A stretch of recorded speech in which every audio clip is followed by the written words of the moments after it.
petits chats, aujourd'hui on se retrouve dans une petite vidéo présentation de film, tout simplement parce que je pense que c'est une bonne idée pour le concours Sciences Po de ne pas rester concentré que sur des films historiques en noir et blanc un petit peu chiants.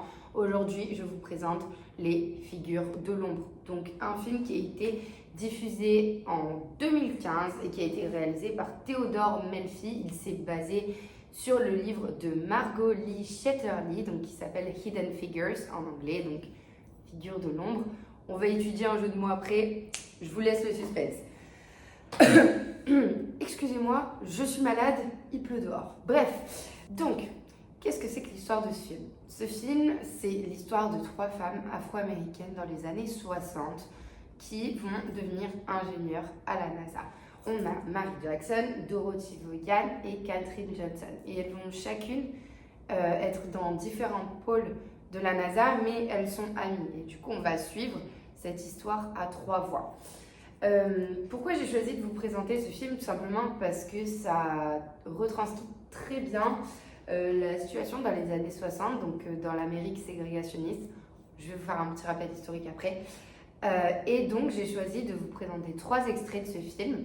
Tout simplement parce que pour moi, ces 3 extraits, c'est un peu le miroir du combat autour des droits civiques. Donc ça va vraiment être des situations individuelles des 3 femmes. Je vous présente une situation qu'a vécue chaque femme, mais qui au final, si on l'étendait à la situation en Amérique, pourrait s'appliquer à la majorité des personnes afro-américaines. Et donc, j'ai choisi de vous présenter ces 3 extraits parce que je pense qu'ils récapent assez bien le film et que du coup, vous pourrez avoir déjà une idée globale de ce à quoi ressemble le film et ce à quoi il aspire. Pour moi, ce qui est intéressant d'aborder avant tout, c'est des concepts vraiment qui vont pouvoir vous servir dans le concours Sciences Po ou aux différents oraux. D'ailleurs, à la fin de cette vidéo, je vais essayer de vous faire des liens entre guillemets pour voir comment vous pourriez utiliser ce film dans une copie de dissertation sur les solidarités, du coup, un des 2 thèmes du concours commun de cette année. Je pense que ça peut être utile, donc on va étudier tout ça, restez juste à la fin. Donc tout d'abord, 2 concepts, c'est 3, 2 concepts qui sont importants pour moi. Tout d'abord, on a ce concept d'intersectionnalité. L'intersectionnalité, ça a été un concept qui a été développé par Crenshaw, donc je vous écrirai quelque part, par ici, par là, les mots importants. Et en fait, ce concept d'intersectionnalité, il part pour principe que on peut subir plusieurs inégalités à la fois et que ça ne va pas être la même chose que si on en subit une et l'autre à la fois. Je m'explique. Par exemple, si on est un homme noir, on ne va pas vivre les inégalités d'une même façon que si on est une femme noire, tout simplement parce que la femme noire, elle va vivre et les inégalités vis-à-vis de son genre, donc être une femme, et les inégalités vis-à-vis de sa couleur de peau. Et du coup, ce que Crenshaw, elle explique, c'est qu'on va avoir un tout nouveau concept d'inégalité qui va se trouver à la croisée en fait de 2 autres inégalités, que ça va créer un nouveau système oppressif pour les personnes en étant victimes. Deuxième concept important, c'est l'effet Matilda. Il a été développé par Margaret W. Rossiter en 1993. Et l'effet Matilda, c'est l'idée que les femmes scientifiques vont être souvent reléguées au second plan. C'est-à-dire que leurs inventions ne vont pas leur être attribuées, elles vont plutôt être mises en valeur par leurs collègues masculins. Donc vraiment, c'est un concept qui est essentiel, encore plus parce qu'il est encore constatable aujourd'hui. Souvent, les femmes sont reléguées au second plan. Donc voilà, petit retour sur des concepts qui peuvent être utiles dans une copie. Maintenant, je souhaite tout d'abord vous faire un retour historique sur la situation dans laquelle se déroule le film, donc c'est-à-dire l'Amérique des années 60. Qu'est-ce qui se passe?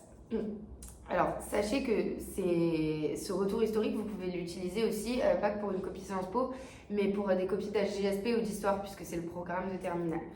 Donc, on a 2 problèmes, entre guillemets, qui se déroulent à la même période. Premier problème, la guerre froide. Donc, vous n'êtes pas sans savoir que la guerre froide, elle a débuté après la fin de la Seconde Guerre mondiale, et que donc c'est une opposition entre les 2 blocs, le bloc de l'Est et le bloc de l'Ouest. Donc, bloc de l'Est, on a tout ce qui est URSS, etc., vraiment pays soviétiques. Et bloc de l'Ouest, on a tout ce qui est Amérique, Europe comme la France, etc. Je pense que vous connaissez. Donc, on a vraiment cette idéologie contraire entre les deux blocs qui va s'affronter. Et ces blocs, en s'affrontant, ils vont pas faire une guerre directe, ils vont faire une guerre indirecte. Et cette guerre indirecte, elle va passer notamment par la course à l'armement, la conquête spatiale, etc. Et du coup, ce film, il se déroule vraiment à une période de conquête spatiale. Tout d'abord, vis-à-vis de l'URSS, etc., 2-3 points de rappel. On se rappelle qu'en URSS, du coup, Gorbatchev, donc c'est le dernier secrétaire, donc c'est après que le film se soit déroulé, hein. Je précise, le film se déroule dans les années 60, ça c'est dans les années 80, mais je pense que c'est utile de vous faire quand même un retour historique sur ça. On a Gorbatchev, donc qui est le dernier secrétaire général du Parti communiste, donc qui va être le président en fait de l'URSS, qui lance un vaste plan de relance économique et sociale, ça s'appelle la perestroïka. Et il lance également un plan de transparence qui s'appelle le Glasnost. Et du coup, c'est ces différents plans qui vont provoquer la chute de l'URSS qui a déjà été affaiblie par des révoltes dans différentes régions de l'URSS. Et donc l'URSS, elle s'effondre, excusez-moi, c'est une union, le 25 décembre 91, après que Gorbatchev, du coup, démissionne de son poste. Donc, petit retour sur la chute de l'URSS fini, retournons-en à notre course à l'armement et à la conquête de l'espace. Ça va vraiment être un moyen pour les deux puissances de s'imposer comme des leaders mondiaux, de s'imposer comme les leaders qui vont diriger le monde. Le gagnant dirigera le monde, et on le sait, on voit encore aujourd'hui, l'Amérique, en quelque sorte, contrôle le monde, on va dire ce qui est. Et donc, au sein de ce contexte de course à l'armement, on a la NASA qui est créée en 1958 justement pour du coup toujours développer plus cette conquête spatiale, etc. Et le but principal des différents ingénieurs dans ce film, c'est d'envoyer le premier astronaute américain dans l'espace, donc c'est le projet Mercury. Et on se rappelle que du coup, juste avant, Yuri Gagarin a été envoyé par l'URSS dans l'espace. Donc ça a vraiment été perçu comme une grosse défaite chez les Américains. Et du coup, on a vraiment cette envie de rattrapage d'un retard qui a été créé. Et donc vraiment, toute l'intrigue du film va tourner autour de ça, de cet envoi d'un Américain dans l'espace. On a aussi l'idée de la course à la connaissance, de la transmission des connaissances, etc., qui, je pense, est intéressante à aborder dans le thème AGGSP. Je crois que c'était un thème de première, d'ailleurs, la transmission des connaissances, ou terminale. Je ne sais plus, vous me direz. Et on a vraiment cette idée que pour obtenir les résultats qu'on veut dans la course à l'armement, dans la conquête de l'espace, il faut les meilleurs scientifiques du monde. Et dans une des scènes qu'on va étudier plus tard, justement, on voit un scientifique polonais. Donc c'est pour ça que je vous en parle. On a cette idée de chasse au cerveau par les deux puissances. C'est-à-dire que les deux puissances de l'Est et de l'Ouest vont tout tenter pour obtenir les connaissances, en fait, pour attirer les scientifiques dans leur bloc. Et du coup, on a l'opération Paperclip, par exemple, qui a été créée aux États-Unis, qui avait pour but vraiment d'attirer les scientifiques. Et il y a certains scientifiques européens, comme Enrico Fermi, un italien, ou Léo Szilard, qui ont été un peu considérés comme les pères de la bombe atomique, qui en fait ont émigré de l'Europe vers les États-Unis, donc d'un côté pour se réfugier de ce climat de tension qu'il y a eu pendant la guerre, mais aussi parce qu'ils ont été attirés justement par les États-Unis. Donc, d'un côté, cette idée de course à l'armement, conquête de l'espace, etc. Et de l'autre, une autre problématique aux États-Unis, c'est la ségrégation. La ségrégation raciale, c'est quoi? C'est le fait que les populations blanches et afro-américaines étaient séparées. Petit retour historique sur la ségrégation. Donc, elle débute après l'abolition de l'esclavage en 1865 et après la guerre civile américaine, du coup, qui s'est finie en 65 et qui a provoqué l'abolition de l'esclavage. Tout d'abord, on va avoir la mise en place des Black Codes. Donc, c'est des codes de loi, en fait, qui ont été érigés juste après la guerre civile et qui ont été adoptés par certains États confédérés et qui limitaient, du coup, les droits des personnes afro-américaines. Et ensuite, vraiment, je pense que c'est un concept que vous connaissez, c'est les Jim Crow Laws, donc qui vont s'étaler de 1877 à 1964, donc c'est quand même presque 100 ans, c'est énorme, et qui vont vraiment institutionnaliser la ségrégation. C'est-à-dire que la ségrégation, ça va devenir quelque chose qui est mis dans les institutions, qui est mis dans les lois, qui est appliqué par l'État. Et ça va vraiment être cette idée de séparation des blancs et des noirs qui vont vraiment ne pas du tout se côtoyer. Et il y avait soi-disant cette idée de separated but equal, donc séparés mais égaux. Soi-disant, les Afro-Américains auraient les mêmes capacités, les mêmes droits, etc. que les blancs, ce qui est évidemment faux. Je ne vous apprends rien. Et enfin, vis-à-vis de la ségrégation, on a un mouvement des droits civiques qui va émerger et c'est justement dans cette période de temps que le film se déroule. On va dire qu'on peut le dater d'entre 1950 et 1968 et on va avoir les Afro-Américains qui vont se rebeller en fait. Et ça va passer par plein de choses, ça va être par des actes de rébellion. On a par exemple Rosa Parks qui va s'asseoir dans le bus en Montgomery en 1955, pardon. Donc ça va vraiment être un acte de défiance. On a aussi des lois qui vont passer et qui vont justement défendre les droits des Afro-Américains. Donc par exemple, on a la Brown v. Board of Education en 1954. C'est une loi qui stipule que les inégalités d'accès aux études ne sont pas normaux. Donc vraiment, tous les Afro-Américains vont avoir accès à l'école publique.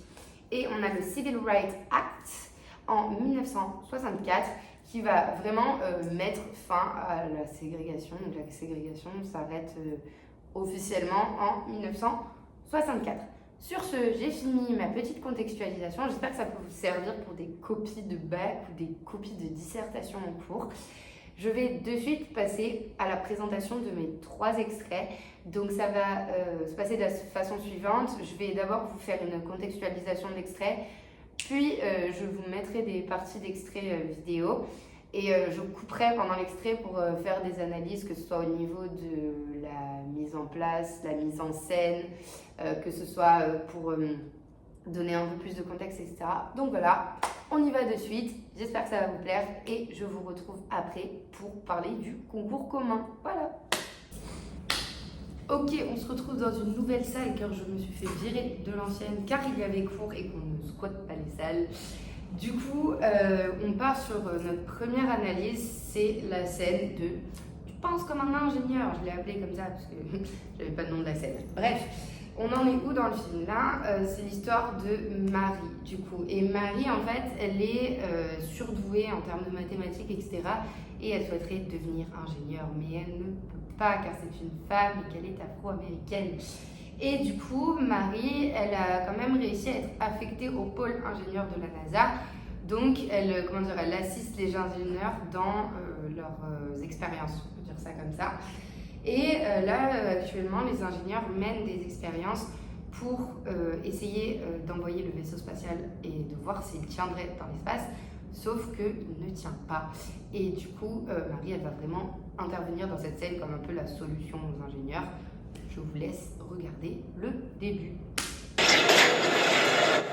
Arrêtez tout.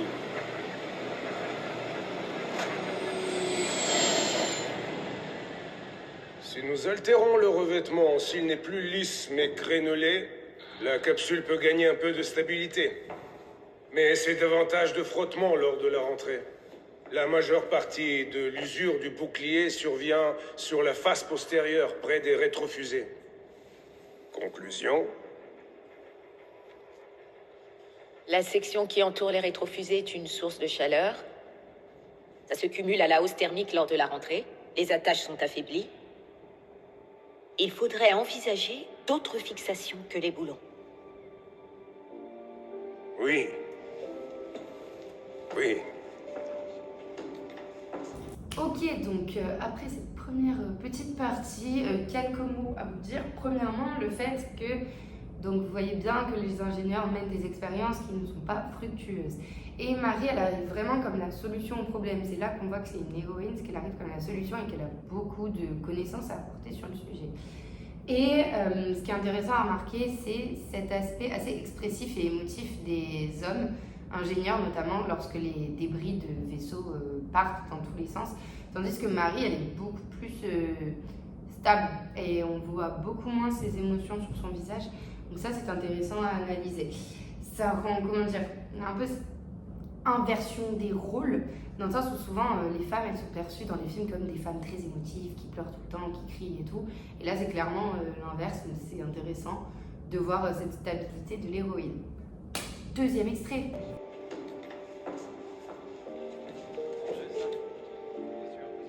Un poste se libère en ingénierie au service formation. Dériver à tête plate serait plus aérodynamique. Mary, quand on pense comme un ingénieur, il faut être ingénieur. Vous n'allez pas rester calculatrice toute votre vie. Monsieur Zelensky, je suis noire et je suis femme. Je ne vais pas entretenir des rêves impossibles.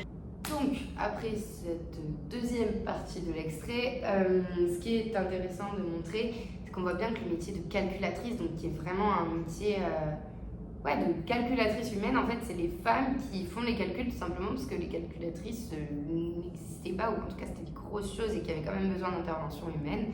On voit bien que ce métier il est énormément dévalorisé, et notamment parce que c'est un métier de femme noire, littéralement. Et du coup, on a cette idée que le scientifique, l'ingénieur, il dit à Marie, mais tu ne vas pas rester comme ça toute ta vie, tu ne vas pas rester à un stade aussi bas toute ta vie. Et c'est assez dommage pour Marie, en effet.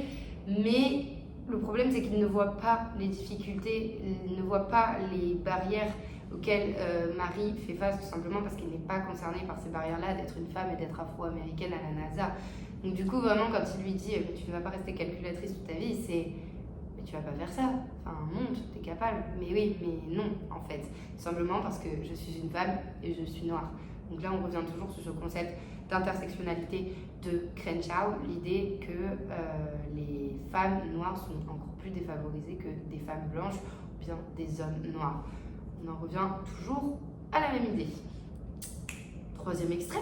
Et moi, je suis un juif polonais dont les parents ont été exterminés dans les camps de la mort. Et je me trouve sous un vaisseau spatial qui amènera un astronaute vers les étoiles. Sans exagération. Nous le vivons l'impossible. Une question. Si vous étiez un homme blanc, voudriez-vous devenir ingénieur? Je n'aurais pas à le vouloir puisque je le serais déjà. Donc, sur ce troisième extrait, on a cette analyse de l'ingénieur qui pour moi est importante. Tout simplement parce que, comme on le disait précédemment, vraiment il n'a pas conscience de ces difficultés auxquelles Marie fait face. Et d'un autre côté, on a aussi un peu l'idée d'un allié imparfait. Dans le sens où cet ingénieur, il vit aussi des aspects entre guillemets, qui peuvent le défavoriser. C'est-à-dire que c'est un homme juif et qui vient d'Europe et qui est polonais du coup. Et dans ce contexte d'après de Seconde Guerre mondiale, je ne vous refais pas l'histoire de la Shoah, etc., beaucoup de juifs ont fui vers les États-Unis. Et du coup, cet homme, c'est un peu la représentation du rêve américain. C'est-à-dire que c'est l'homme qui a fui aux États-Unis, qui est arrivé avec rien et qui a réussi à devenir ingénieur à la NASA. Et du coup, quand il dit à Marie, mais vas-y, fais-le, c'est parce qu'il pense que pour lui, tout est possible. Mais sauf que le rêve américain ne s'applique pas aux personnes afro-américaines. Et c'est ça qui est intéressant. Un autre point aussi, c'est le fait que l'ingénieur, il n'invite pas Marie à se révolter contre le système. Il l'invite à essayer de trouver une petite faille, entre guillemets, pour essayer d'elle devenir ingénieure, mais il ne voit pas le gros problème global qui est à la base du fait que on est dans une Amérique ségrégationniste. Et du coup, Marie, je vous spoil un petit peu, c'est ce qu'elle va réussir à devenir ingénieure parce qu'en fait, elle va réussir à intégrer des cours du soir dans un lycée et elle va pour cela convaincre un juge de lui laisser l'accès aux cours du soir. Donc du coup, elle va pouvoir devenir ingénieure. Happy end. Et du coup, dernière analyse importante, c'est je n'aurais pas à le vouloir parce que je le serais déjà. On a vraiment cette idée que la femme, elle ne met pas en avant des limites de capacité, c'est-à-dire que ce n'est pas son problème d'intelligence, entre guillemets, c'est vraiment un problème d'institution, un problème on veut tel diplôme pour que tu deviennes ingénieur. Et c'est encore un problème qu'on voit aujourd'hui. Au final, on a des gens très talentueux, mais qui restent dans des positions sociales défavorisées, dans le sens où ils n'ont pas le bon diplôme pour intégrer telle école, etc. Et ça, c'est vraiment mis en avant dans le film, et notamment par Marie. Et c'est très dommage parce qu'au final, on voit vraiment l'absurdité de ce système qui gâche le talent de Marie alors qu'elle est sûrement beaucoup plus talentueuse que la majorité des ingénieurs qui sont dans ce pôle. C'est la fin de l'analyse de ce premier extrait. On passe au deuxième. Donc la deuxième scène, je l'appelle And I work like a dog day and night. Ceux qui sont sur TikTok, vous devez sûrement avoir la référence tout simplement parce que cette scène, elle a été mondialement relayée sur les réseaux sociaux. Elle est très très connue et les paroles de Catherine ont même été relayées pour faire des concepts fun. Je vous mettrai des petits screens juste à côté pour que vous voyez. Et cette scène, c'est vraiment la scène du film, c'est limite pour ça que j'ai regardé le film, c'est que vraiment elle est prenante, elle te prend en trip cette scène. Et vraiment, c'est impressionnant la façon dont l'actrice arrive à vraiment mettre en avant ça, transmettre ses émotions à travers un écran.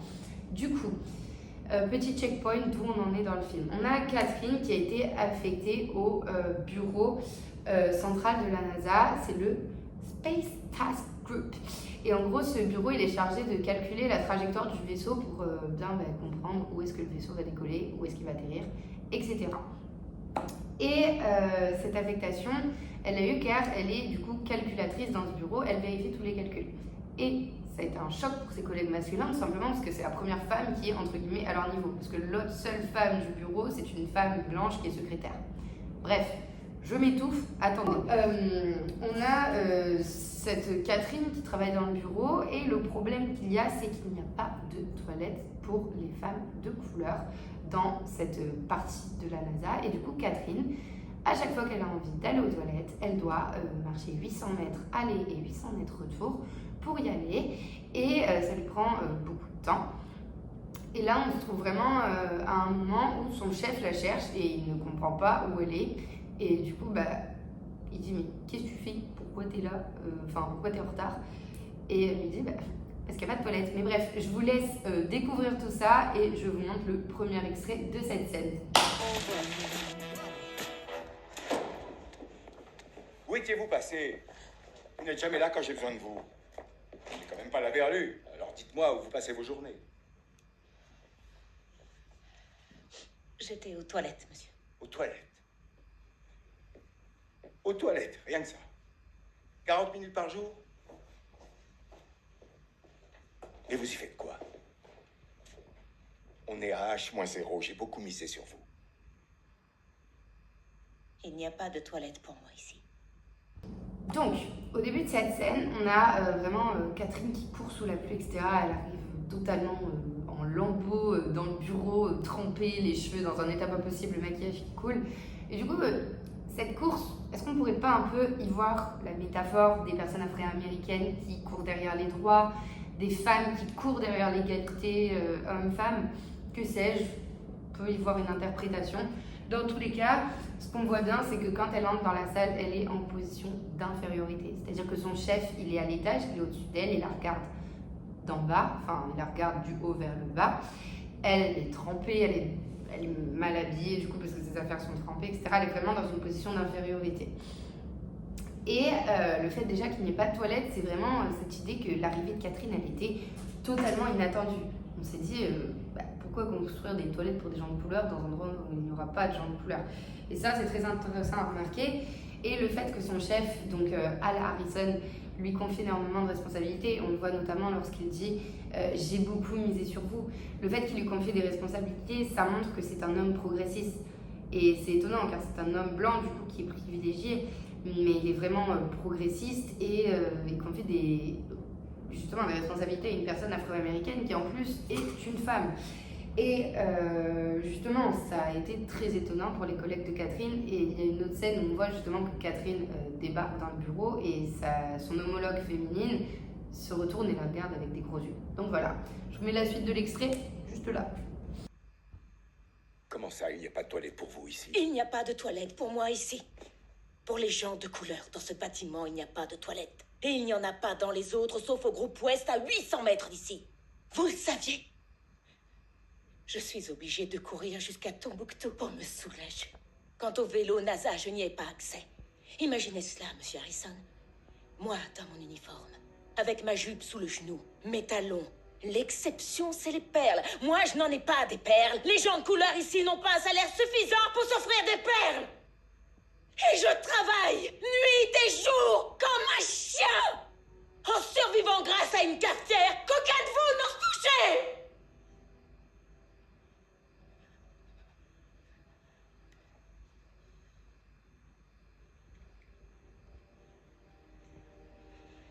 Deuxième chose qui est intéressante d'étudier, c'est le fait que dans cette deuxième extrait, les plantes se resserrent sur le visage de Catherine. On a vraiment cette idée que lorsqu'elle est plutôt tranquille et posée, les plans sont larges et quand elle commence à exploser, justement, les plans se resserrent sur elle et ça permet vraiment de capter toute l'intensité émotionnelle que l'actrice laisse transparaître. Et du coup, cette idée de, quand elle dit vous le saviez, comme ça, vous le saviez qu'il n'y avait pas de toilette. Pour moi, on a vraiment le gros plan sur la tête du patron et il est un peu étonné. Il est là en mode non, en fait, je ne le savais pas. Et tout simplement, cette idée que non, les blancs n'ont pas conscience de tout ce que les noirs subissent à longueur de journée. Et donc, c'est vraiment cette idée d'ignorance, un peu de voile devant les yeux du patron. Ensuite, on a cette idée de vraiment la montée crescendo, elle s'énerve au fur et à mesure. Aussi, elle dénonce un petit peu cet invisible. Par exemple, les Noirs ne sont pas assez payés pour avoir des perles. Vraiment, on a cette idée de, en fait, vous me demandez quelque chose que je ne peux littéralement pas faire. Et vraiment, moi, ce qui me prend un peu au cœur, c'est le « And I work like a dog day and night ». Living from a coffee shop, pot none of you want to touch. Donc ça, c'est vraiment en anglais. Et je trouve qu'en anglais, la version est encore plus belle. Et c'est très, très émouvant. On a vraiment... moi, j'avais les larmes aux yeux qui montaient. C'est cette idée de... En fait, c'est... je travaille 2 fois plus que vous parce que je suis une femme et que je suis noire. Et pourtant, vous me traitez n'importe comment parce que vous me laissez un vieux truc de café que personne ne veut toucher. Et voilà. Donc c'est vraiment cette idée-là. Et aussi une interprétation, là c'est plutôt vis-à-vis de la mise en scène. Les collègues masculins de Catherine, ils restent très stables, ils bougent pas, ils sont statiques presque. Et vraiment on a cette idée qu'il n'y a que Catherine qui bouge, qui se met en avant dans cette scène, déjà par ses habits qui sont très colorés. Ça c'est un truc qu'on retrouve sur tout le film, vraiment ces femmes qui ont des habits colorés en comparaison aux hommes qui sont tous en blanc avec une cravate noire. Et du coup, c'est un peu cette peut-être allusion, une métaphore, une idée selon laquelle les hommes blancs en fait restent statiques devant les inégalités, ils ne bougent pas, en fait, ils ne se bougent pas pour faire changer le monde. Et à la fin de cet extrait, on a vraiment un silence qui est très pesant. Rien n'est dit et pourtant on comprend tout et on comprend tous les enjeux du film. Fin de l'extrait. Alors, excusez-moi si parfois je dois me rendre aux toilettes au cours de ma journée.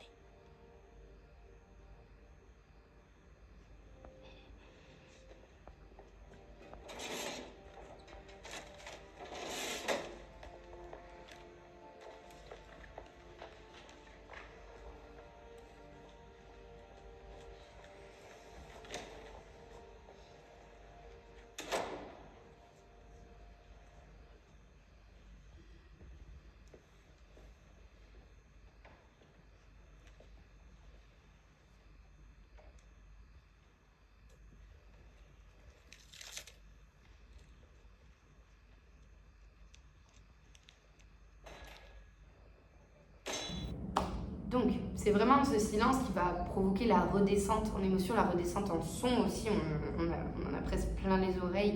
Après, on a une sorte d'éclatement de la bulle, du trop-plein de Catherine et du trop-plein des personnes afro-américaines à la NASA. Et on a toujours cette idée de l'inaction des hommes blancs. Et on voit bien que c'est un peu l'allégorie du mouvement des droits civiques, c'est vraiment les personnes noires qui doivent agir parce que les personnes blanches ne vont pas les tirer de leurs conditions en fait. C'est ça qui est assez dommage.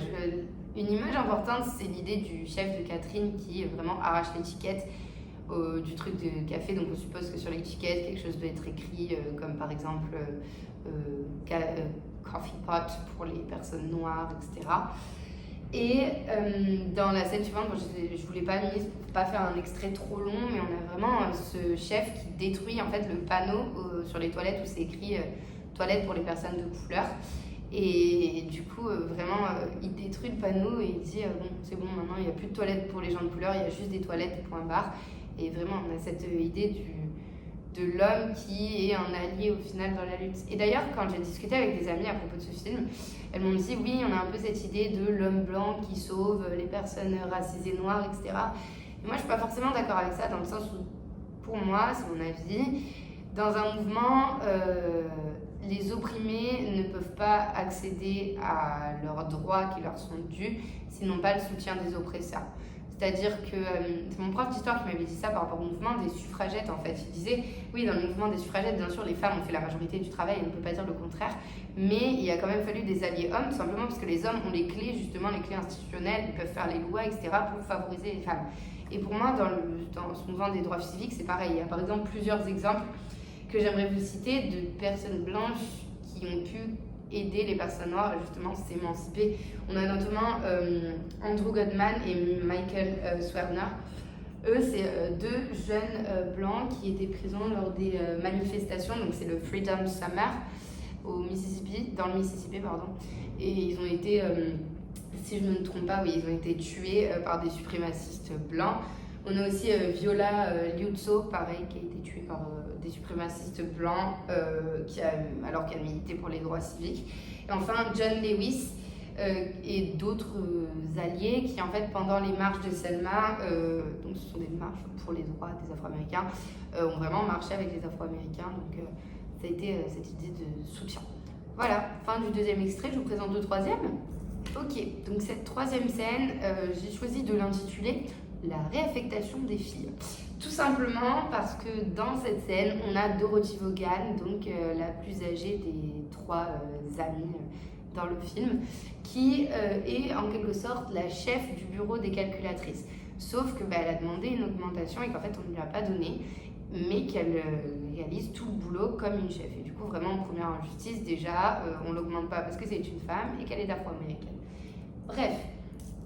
Et donc, dans ce bureau, elle s'occupe de déjà gérer toutes les calculatrices et de les former à des nouvelles techniques. Elle les forme notamment à des techniques de codage. Et c'est ça qui est important pour la suite, c'est qu'en fait, la NASA va recevoir un nouveau type d'ordi qui est capable d'effectuer des calculs très rapidement. Et on propose à Dorothy Vaughan d'être mise dans ce service pour être responsable parce qu'elle a tout simplement réussi à programmer l'ordi, ce que les autres ingénieurs n'étaient pas parvenus à faire. Et Dorothy Vaughan, dans l'extrait, elle va refuser sa mutation à moins que les filles calculatrices la suivent. Mais je vous laisse découvrir ça tout de suite. Après le vol de Glenn, la NASA va dissoudre les groupes de calcul.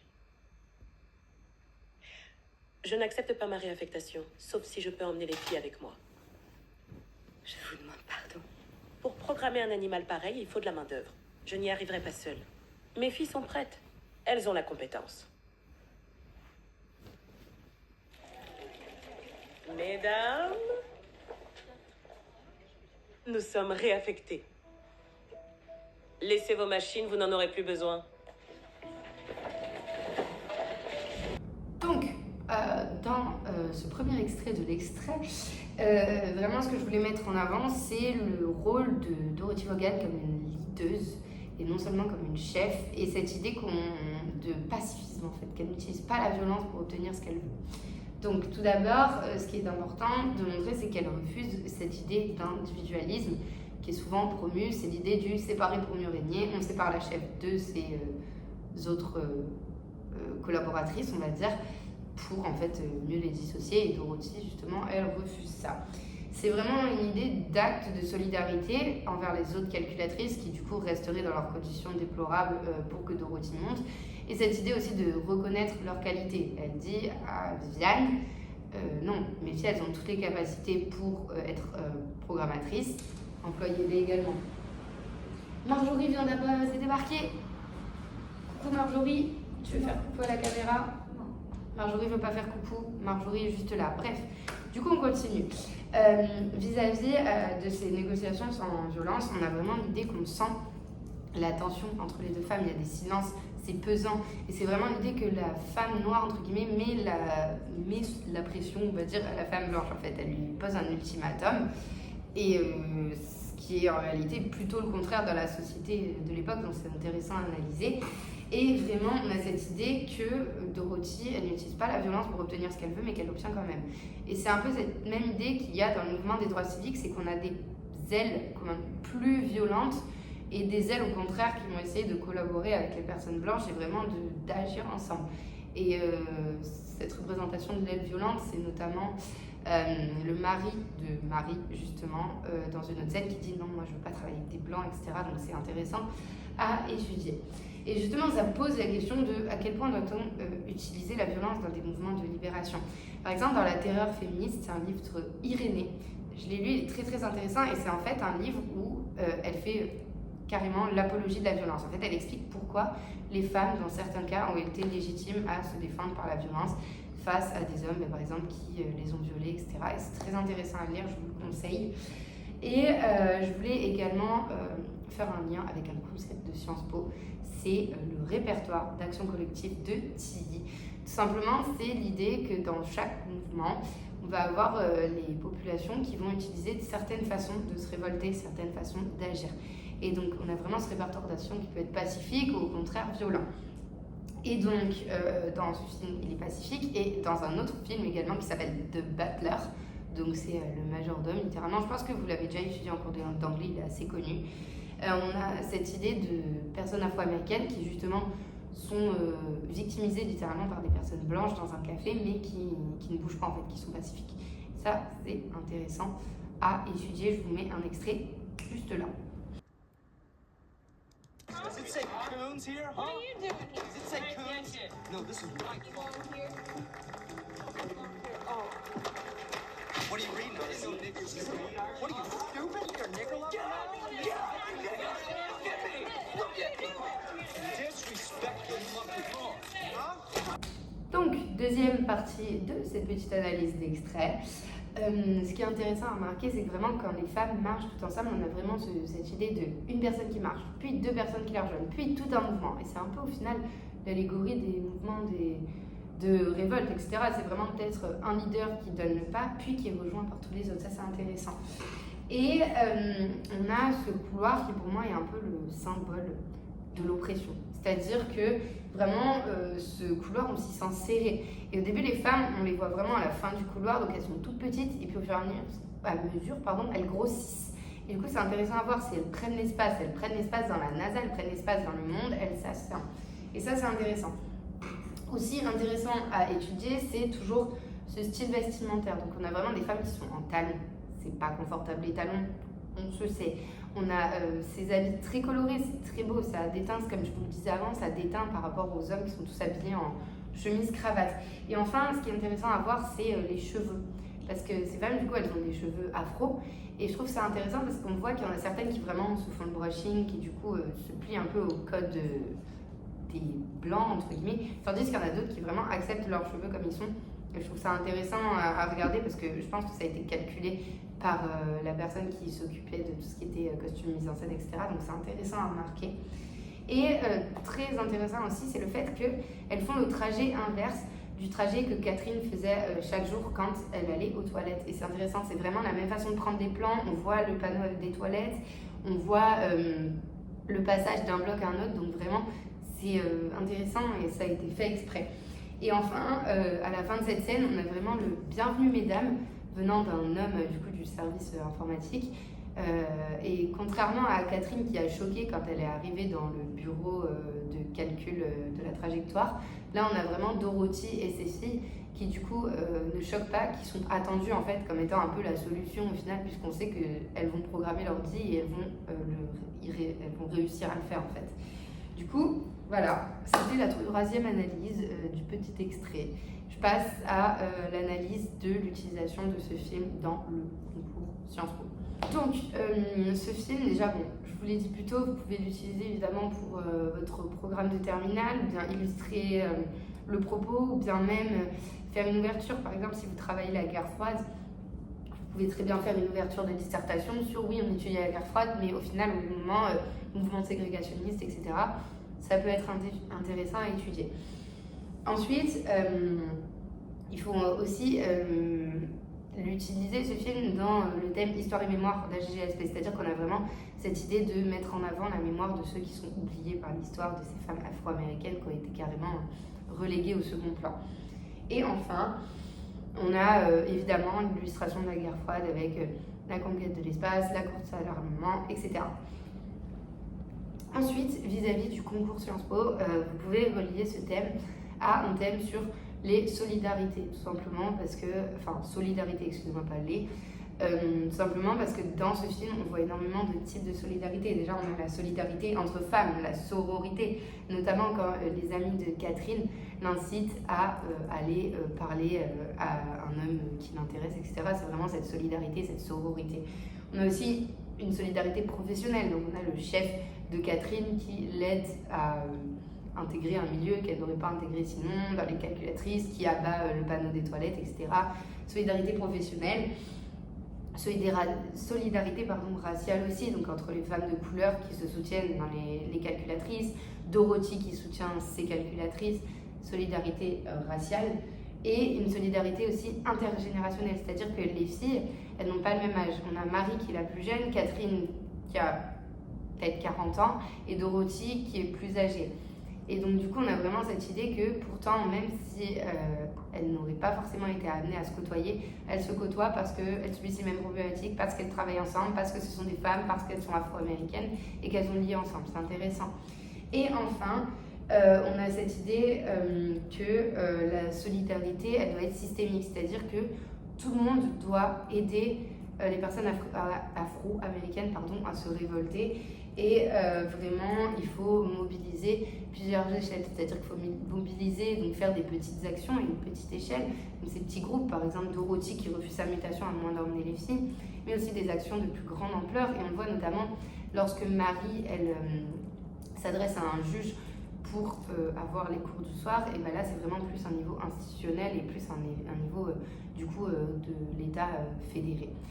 Voilà, et dernier point, j'aimerais aussi faire quelques liens avec d'autres films, d'autres œuvres d'art. Alors déjà, on a des tableaux, donc je vais vous mettre autour de moi des petits tableaux qui peuvent être intéressants à faire un lien avec dans une copie de dissertation. Et niveau film, on a plusieurs films qui peuvent être intéressants à étudier, à mettre en lien. On a tout d'abord The Butler, du coup le majordome, je vous en ai parlé plus tôt. Il y a aussi le film Les Suffragettes qui est sorti en 2015, qui retrace l'histoire des suffragettes anglaises. Et enfin, Billy Elliot, pour moi c'est très intéressant parce que justement c'est un film qui montre comment un jeune fait face aux stéréotypes pour devenir danseur professionnel. Du coup, toujours ce truc de faire face aux stéréotypes, ça peut être intéressant. Sur ce, c'est la fin de cette vidéo. J'espère que ça vous a apporté de nouvelles connaissances et que vous allez pouvoir les réutiliser dans vos copies. En tout cas, moi, je continue à vous créer du contenu. N'hésitez pas à me contacter sur les réseaux, c'est prépa.strix, comme d'habitude, ça ne change pas. Et n'hésitez pas à me proposer d'autres thèmes de vidéos qui peuvent vous intéresser. Sur ce, je vous fais des bisous, prenez soin de vous et travaillez bien.